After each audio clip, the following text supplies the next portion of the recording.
¿Tienes una cuenta en Zoho y no sabes cómo descargarte las facturas?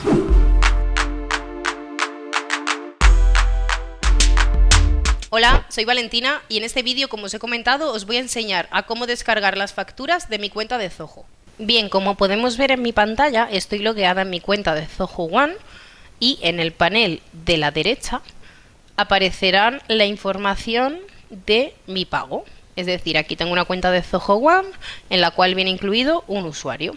Si le doy al botón de gestionar, me redirige a la propia página del store de Zoho, que es store.zoho.com en este caso, porque tengo el dominio en .com. Si fuese en .eu, sería store.zoho.eu.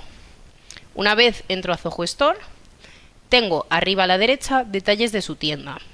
Desplegamos y encontraremos el historial de transacciones. Bien, una vez he accedido al historial de mis transacciones, me va a aparecer todas las veces que he hecho pago de esta cuenta, en este caso es mensual, junto con el monto y con la factura en PDF correspondiente para descargármela. Si te ha gustado este vídeo, dale me gusta y suscríbete a nuestro canal y os dejamos una lista de reproducción con más vídeos de licencias para que continuéis aprendiendo.